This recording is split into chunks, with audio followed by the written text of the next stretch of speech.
लगाना।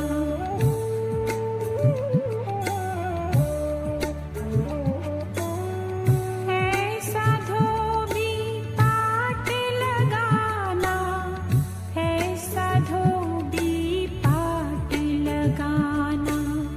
धुल जाए मेरा ताना बाना, धुल जाए मेरा ताना बाना। ध्यान की साबुन प्रेम का पानी, ध्यान की साबुन प्रेम का पानी। अपने करुणा कर से लगाना, अपने करुणा कर से लगाना। ऐसी निर्मल करना इसको, ऐसी निर्मल करना इसको। जो इसे राम मिला दे धोबिया, मेरा मैल छुड़ा दे ओ धोबिया, मेरा मैल छुड़ा दे।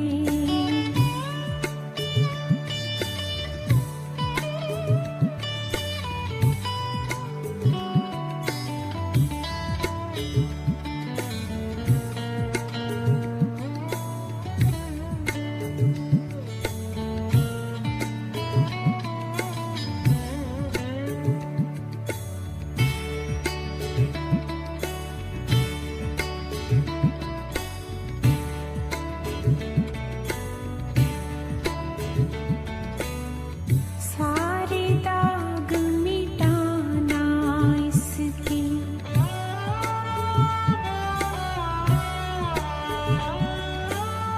सारे दाग मिटाना इसके, सारे दाग मिटाना इसके। परत परत इसकी सुलझाना, परत परत इसकी सुलझाना। तार तार को शीतल करना, तार तार को शीतल करना। लौट कर फिर पड़े ना आना, लौट कर फिर पड़े ना आना। धीरज की इसे धूप लगा कर, धीरज की इसे धूप लगा कर। जो कि त्यों लौटा दे धोबिया, मेरा मैल छुड़ा दे ओ धोबिया, मेरा मैल छुड़ा दे।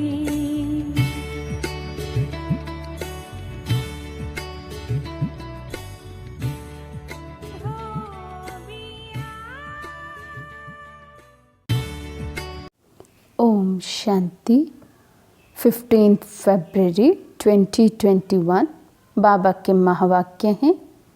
बाबा समझाते, मीठे बच्चे, ये संगम युग है, चढ़ती कला का युग। इसमें सभी का भला होता है, इसलिए कहा जाता है चढ़ती कला तेरे भाने सर्व का भला। प्रश्न है, बाबा सभी ब्राह्मण बच्चों को बहुत बहुत बधाइयाँ देते हैं, क्यों? बाबा समझाते, क्योंकि बाबा कहते, तुम मेरे बच्चे मनुष्य से देवता बनते हो, तुम अभी रावण की जंजीरों से छूटते हो, तुम स्वर्ग की राजाई पाते हो, पास विद ऑनर बनते हो, मैं नहीं। इसलिए बाबा तुम्हें बहुत बहुत बधाइयाँ देते हैं। तुम आत्माएं पतंग हो, तुम्हारी डोर मेरे हाथ में है, मैं तुम्हें स्वर्ग का मालिक बनाता हूँ। बाबा क्या समझा रहे हैं आज हमें? बाबा कहते कि हम बच्चे ही स्वर्ग की राजाई पाते हैं बाबा हमें रावण की जंजीरों से छुड़ाते, पास विद ऑनर बनाते हैं। बाबा कहते मैं स्वर्ग में नहीं जाता, मैं राजाई नहीं लेता हूँ, इसलिए मैं तुम्हें बहुत बहुत बधाई देता हूँ। गीत है आखिर वे दिन आया आज। ओम शांति। बाबा पूछते ये अमर कथा कौन सुना रहे हैं? अमर कथा कहो, सत्यनारायण की कथा कहो व तीजरी की कथा कहो, तीनों मुख्य हैं। अभी तुम किसके सामने बैठे हो और कौन तुमको सुना रहे हैं? सत्संग तो इसने भी बहुत किए। शिव बाबा क्या कह रहे हैं कि सत्संग तो ब्रह्मा बाबा ने भी बहुत किए हैं। वहाँ तो सब मनुष्य देखने में आते हैं, कहेंगे फलाना सन्यासी कथा सुनाते हैं, शिवानंद सुनाते हैं। भारत में तो ढेर सत्संग है, गली गली में सत्संग है। माताएं भी पुस्तक उठाए बैठ सत्संग करती हैं, तो वहाँ मनुष्य को देखना पड़ता है। लेकिन यहाँ तो वंडरफुल बात है। तुम्हारी बुद्धि में कौन है? बाबा कहते और किसी सत्संग में जाएंगे तो किसको देखेंगे? कौन आएगा बुद्धि में? देहधारी। भल कोई महात्मा हो, गुरु हो, साधु हो, जो भी है, बाबा कहते है तो देहधारी ना, तो बुद्धि में भी क्या आएगा? देहधारी। और यहाँ बाबा कहते वंडरफुल बात है, क्योंकि यहाँ हमारी बुद्धि में कौन है? परमात्मा। तुम कहते हो अभी बाबा सामने आए हुए हैं, निराकार बाबा हमको पढ़ाते हैं। मनुष्य कहेंगे वे ईश्वर तो नाम रूप से न्यारा है। बाप समझाते हैं कि नाम रूप से न्यारी कोई चीज़ है नहीं।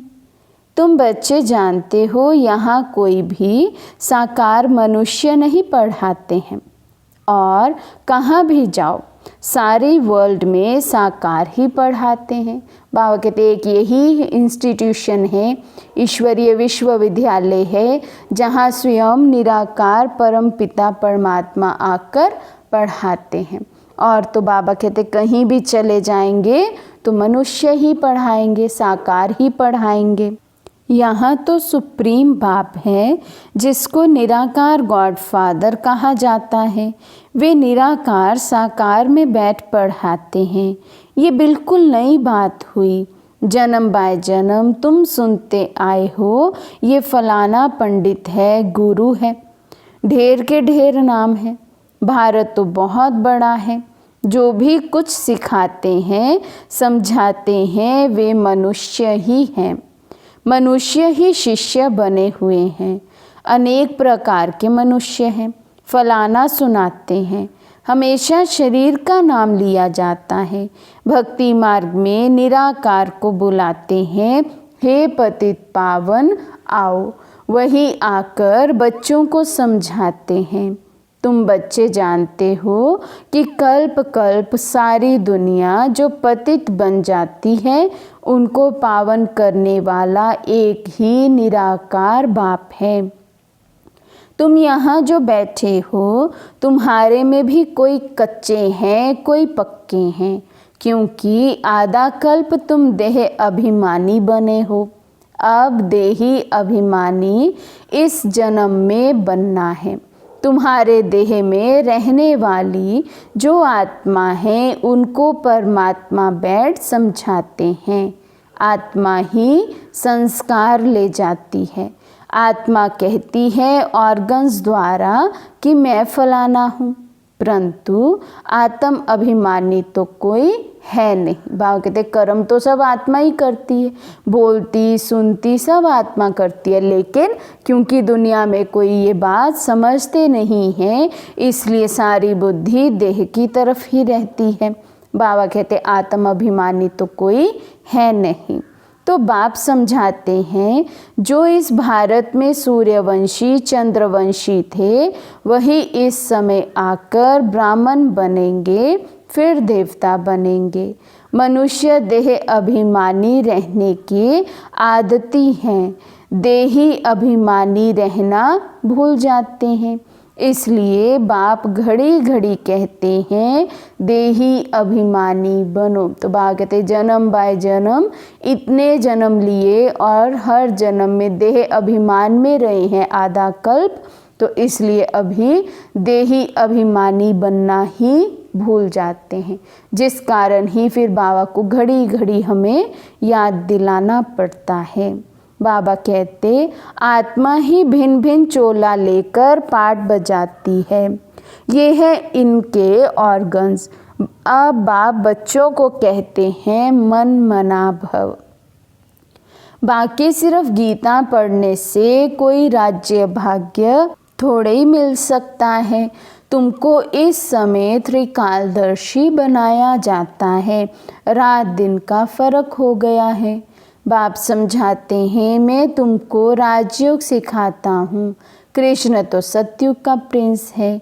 जो सूर्यवंशी देवताएं थी उनमें कोई ज्ञान नहीं है, ज्ञान तो प्राय लोप हो जाएगा। ज्ञान है ही सद्गति के लिए। सतयुग में दुर्गति में कोई होता ही नहीं, वे है ही सतयुग। अभी है कलयुग। भारत में पहले सूर्यवंशी 8 जन्म, फिर चंद्रवंशी 12 जन्म।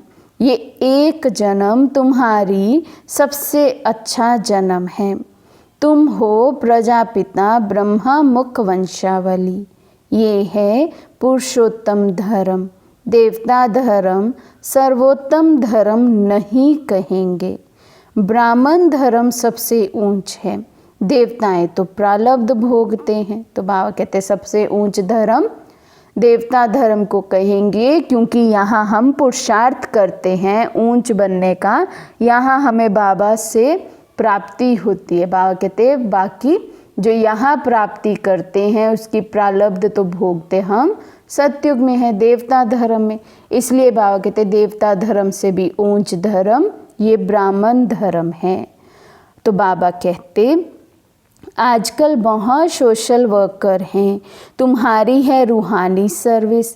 वे है जिस्मानी सेवा करना, रूहानी सर्विस एक ही बार होती है। आगे ये सोशल वर्कर आदि नहीं थे। राजा रानी राज्य करते थे। सतयुग में देवी देवता थे। तुम ही पूज्य थे, फिर पुजारी बने। लक्ष्मी नारायण द्वापर में जब वाम मार्ग में जाते हैं तो मंदिर बनाते हैं। पहले पहले शिव का बनाते हैं। वे है सर्व का सद्गति दाता, तो उनकी ज़रूर पूजा होनी चाहिए। शिव बाबा ने ही आत्माओं को निर्विकारी बनाया था। फिर होती है देवताओं की पूजा। तुम ही पूज्य थे, फिर पुजारी बने। बाबा ने समझाया है चक्र को याद करते रहो। सीढ़ी उतरते उतरते एकदम पट पर आकर पड़े हो। अब तुम्हारी चढ़ती कला है। कहते हैं चढ़ती कला तेरे भाने सर्व का भला। सारी दुनिया के मनुष्य मात्र की अब चढ़ती कला करता हूँ। पतित पावन आकर सबको पावन बनाते हैं। जब सतयुग था तो चढ़ती कला थी और बाकी सब आत्माएं मुक्ति धाम में थी। बाप बैठ समझाते हैं मीठे मीठे बच्चों, मेरा जन्म भारत में ही होता है। शिव बाबा आया था, गाया हुआ है, अब फिर आया हुआ है। इसको कहा जाता है राजस्व अश्वमेध अविनाशी रुद्र ज्ञान यज्ञ। स्वराज्य पाने के लिए यज्ञ रचा हुआ है। विघ्न भी पड़े थे, अभी भी पड़ रहे हैं। माताओं पर अत्याचार होते हैं। कहते हैं बाबा हमको ये नंगन करते हैं, हमको ये छोड़ते नहीं हैं। बाबा हमारी रक्षा करो। दिखाते हैं द्रौपदी की रक्षा हुई। अभी तुम 21 जन्मों के लिए बेहद के बाप से वर्षा लेने आए हो। याद की यात्रा में रहकर अपने को पवित्र बनाते हो। फिर विकार में गए तो खल्लास, एकदम गिर पड़ेंगे। इसलिए बाप कहते हैं पवित्र ज़रूर रहना है। तो कल्प पहले बने थे वही पवित्रता की प्रतिज्ञा करेंगे। फिर कोई पवित्र रह सकते हैं, कोई नहीं रह सकते हैं। मुख्य बात है याद की। याद करेंगे, पवित्र रहेंगे और स्वदर्शन चक्र फिराते रहेंगे तो फिर ऊंच पद पाएंगे। विष्णु के 2 रूप राज्य करते हैं ना, परंतु विष्णु को जो शंख चक्र दे दिया है वे देवताओं को नहीं था, लक्ष्मी नारायण को भी नहीं था। विष्णु तो सूक्ष्म वतन में रहते हैं, उनको चक्र के नॉलेज की दरकार नहीं है। वहाँ मूवी चलती है। अभी तुम जानते हो कि हम शांति धाम के रहने वाले हैं। वे है निराकारी दुनिया। अब आत्मा क्या चीज़ है वे भी मनुष्य मात्र नहीं जानते। कह देते आत्मा सो परमात्मा। आत्मा के लिए कहते हैं एक चमकता हुआ सितारा है जो भ्रिकुटी के बीच रहता है, इन आँखों से देख ना सके।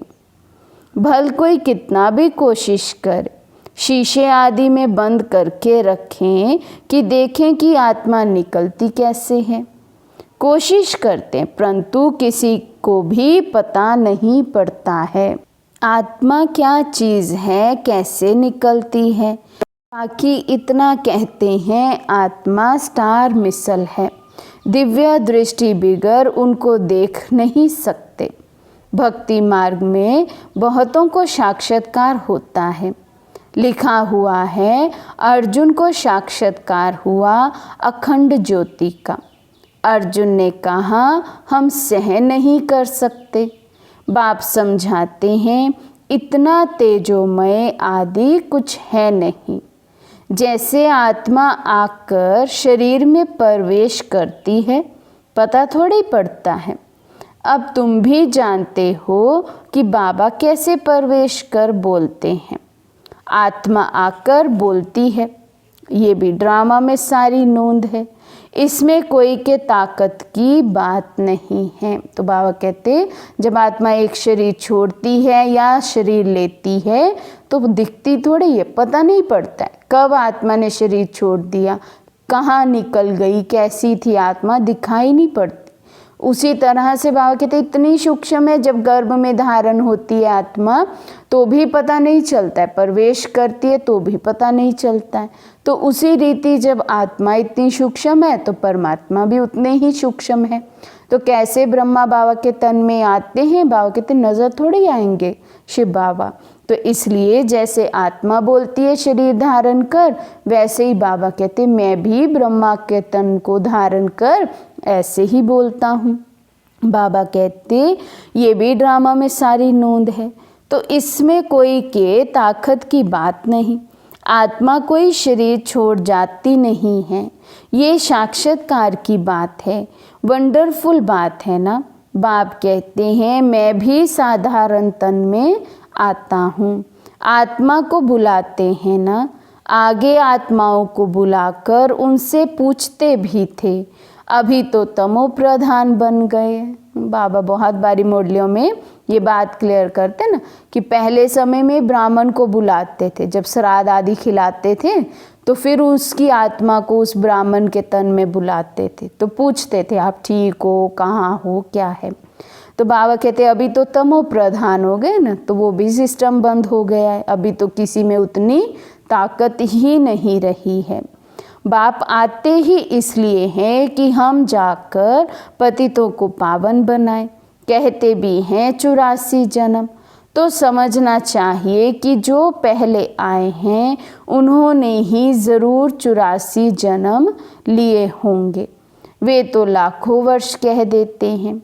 अब बाप समझाते हैं तुमको स्वर्ग में भेजा था, तुमने जाकर राज्य किया था, तुम भारतवासियों को स्वर्ग में भेजा था, राजयोग सिखाया था संगम पर।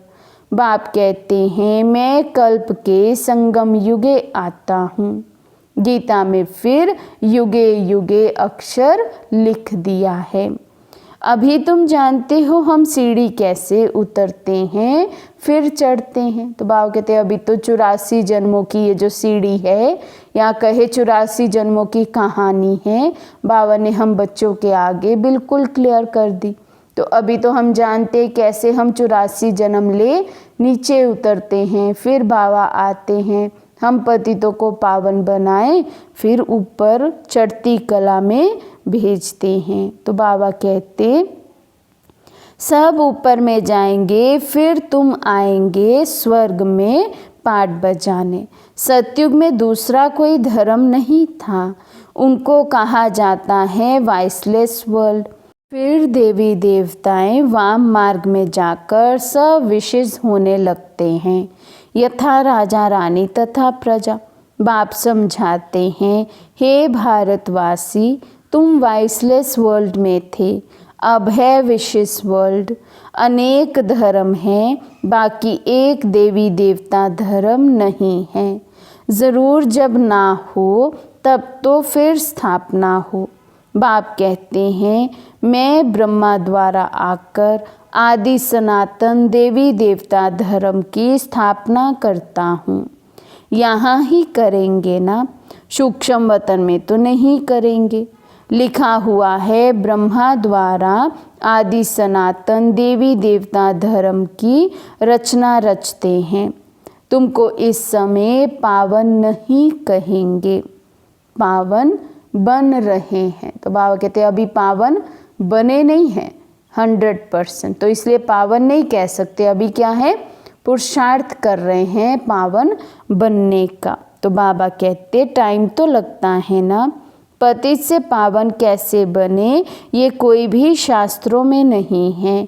वास्तव में महिमा तो एक बाप की है, उस बाप को भूलने के कारण ही ऑर्फन बन पड़े हैं, लड़ते रहते हैं। फिर कहते हैं सब मिलकर एक कैसे हों, भाई भाई है ना। बाबा तो अनुभवी है, भक्ति भी इसने पूरी की है, सबसे अधिक गुरु किए हुए हैं। अब बाप कहते हैं इन सब को छोड़ो, अब मैं तुमको मिला हुआ हूँ सर्व का सद्गति दाता, एक सत श्री अकाल कहते हैं ना। अर्थ नहीं समझते हैं, पढ़ते तो बहुत रहते हैं। बाप समझाते हैं अभी सब पतित हैं, फिर पावन दुनिया बनेगी। भारत ही अविनाशी है, ये कोई को पता नहीं है। भारत का कभी विनाश नहीं होता है और ना कभी प्रलय होती है। ये जो दिखाते हैं सागर में पीपल के पत्ते पर श्री कृष्ण आए, अब पीपल के पत्ते पर तो बच्चा आ ना सके। बाप समझाते हैं तुम गर्भ से जन्म लेंगे बड़े आराम से, वहाँ गर्भ महल कहा जाता है, यहाँ है गर्भ जेल। सतयुग में है गर्भ महल। आत्मा को पहले से ही साक्षात्कार होता है, ये तन छोड़ दूसरा लेना है। वहाँ आत्म अभिमानी रहते हैं। मनुष्य तो ना रचयिता को ना रचना के आदि मध्य अंत को जानते हैं। अभी तुम जानते हो बाप है ज्ञान का सागर, तुम मास्टर सागर हो। तुम माताएं हो नदियाँ, ये गोप है ज्ञान मान सरोवर। ये ज्ञान नदियाँ हैं, तुम हो सरोवर। प्रवृत्ति मार्ग चाहिए ना, तुम्हारा पवित्र ग्रस्त आश्रम था, अभी पतित बने हैं। बाप कहते हैं ये सदैव याद रखो कि हम आत्मा है, एक बाप को याद करना है। बाबा ने फरमान दिया है कोई भी देहधारी को याद ना करो। इन आँखों से जो कुछ देखते हो वे सब खत्म हो जाना है। इसलिए बाप कहते हैं मन मना भव मध्याजी भव, इस कब्रिस्तान को भूलते जाओ। तो बाबा कहते हैं ये पतित दुनिया, ये पुरानी दुनिया जैसे कि कब्रिस्तान है। यहाँ क्या समझें, सब मरे पड़े हैं। तो बाबा कहते इससे दिल नहीं लगानी है, इसको भूलते जाओ। तो बाबा कहते माया के तूफान तो बहुत आएंगे, इनसे डरना नहीं है। बहुत तूफान आएंगे, परंतु कर्म इंद्रियों से कर्म नहीं करना है। तूफान आते हैं तब जब तुम बाप को भूल जाते हो। तो बाबा कहते मनसा तूफान आएंगे, मन को भी माया कई रूपों से घेरेगी, लेकिन हमें मन के उन संकल्पों को कर्मना में नहीं लाना है।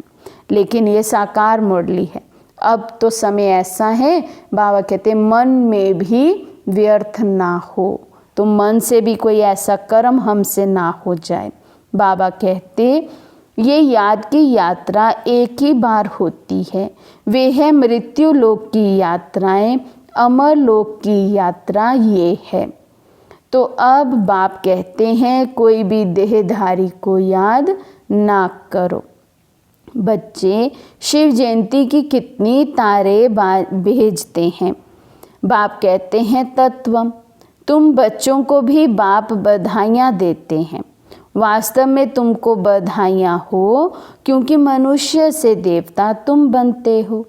फिर जो पास विद ऑनर होगा उनको जास्ती मार्क्स और अच्छा नंबर मिलेगा। बाप तुमको बधाइयाँ देते हैं कि अब तुम रावण की जंजीरों से छूटते हो। सभी आत्माएं पतंगे हैं, सबकी रस्सी बाप के हाथ में है, वे सबको ले जाएंगे। सर्व के सद्गति दाता हैं, परंतु तुम स्वर्ग की राजाई पाने के लिए पुरुषार्थ कर रहे हो। अच्छा, मीठे मीठे सिकी लदे बच्चों प्रति माता पिता बाप दादा का याद प्यार और गुड मॉर्निंग। रूहानी बाप की रूहानी बच्चों को नमस्ते। हम रूहानी बच्चों की रूहानी बाप दादा को दिलवा जान शिकवा प्रेम से नमस्ते नमस्ते नमस्ते जी। धारणा के लिए मुख्य सार। फर्स्ट पॉइंट है, पास विद ऑनर होने के लिए एक बाप को याद करना है, किसी भी देहधारी को नहीं। इन आँखों से जो दिखाई देता है उसे देखते भी नहीं देखना है। सेकंड पॉइंट है, हम अमरलोक की यात्रा पर जा रहे हैं, इसलिए मृत्यु लोक का कुछ भी याद ना रहे। इन कर्म इंद्रियों से कोई भी विकर्म ना हो, ये ध्यान रखना है। आज का वरदान है, अतीन्द्रिय सुखमय स्थिति द्वारा अनेक आत्माओं का आह्वान करने वाले विश्व कल्याणकारी भव। अतीन्द्रिय सुखमय स्थिति द्वारा अनेक आत्माओं का आह्वान करने वाले विश्व कल्याणकारी भव। जितना लास्ट कर्मातीत स्टेज समीप आती जाएगी, उतना आवाज़ से परे शांत स्वरूप की स्थिति अधिक प्रिय लगेगी।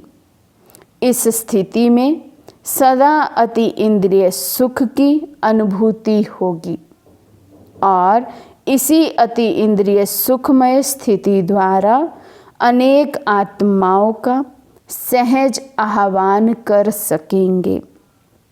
ये पावरफुल स्थिति ही विश्व कल्याणकारी स्थिति है। इस स्थिति द्वारा कितनी भी दूर रहने वाली आत्मा को संदेश पहुंचा सकते हैं। तो बाबा ने क्या समझाया है कि हमारी ये जो स्थिति है, शांत स्वरूप स्थिति की बाबा ने जो बात की है, तो बाबा कहते जितना हम अपनी लास्ट स्टेज कर्मातीत स्थिति के पास पहुंचते जाएंगे, उतना हम शांत स्वरूप स्थिति के भी हमें वो प्रिय लगने लगेगी।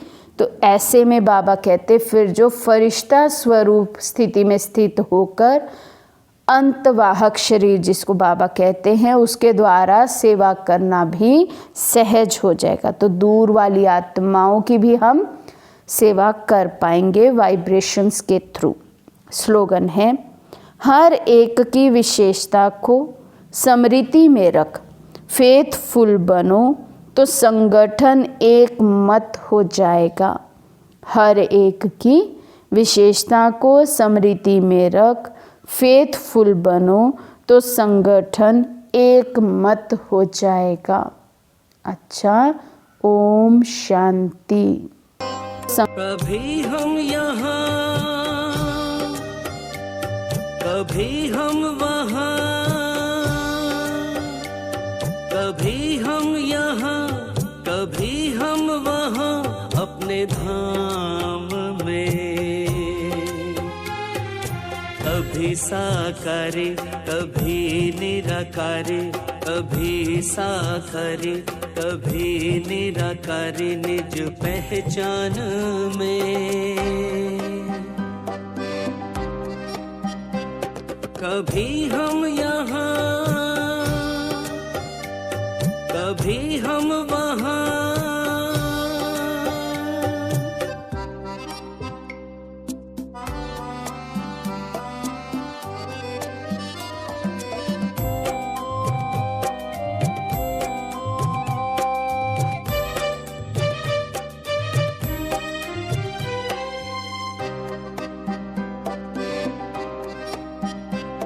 कभी हम चमकते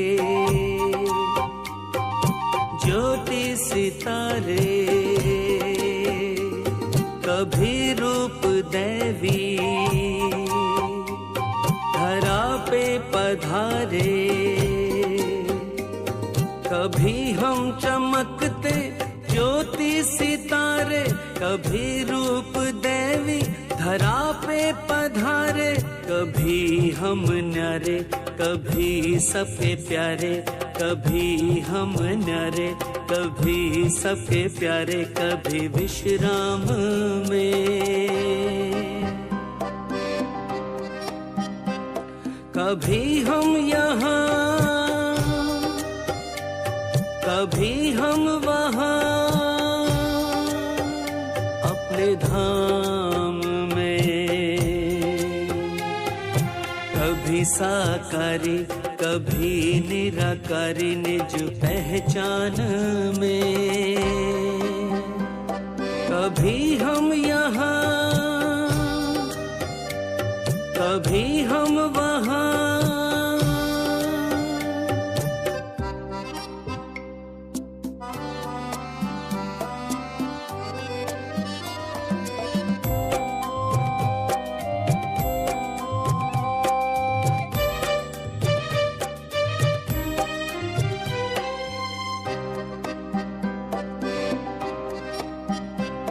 कभी लाल प्रकाश पे हम रहते, कभी टिमटिमाते चमकते ही रहते। कभी लाल प्रकाश में हम रहते, कभी टिमटिमाते चमकते ही रहते। कभी ज्ञान से श्रृंगारे धरा पर पधारे, कभी ज्ञान से श्रृंगारे धरा पर पधारे, अपनी शान में। कभी हम यहाँ, कभी हम वहाँ, अपने धाम में। कभी साकारी, कभी निराकारी, निज पहचान में।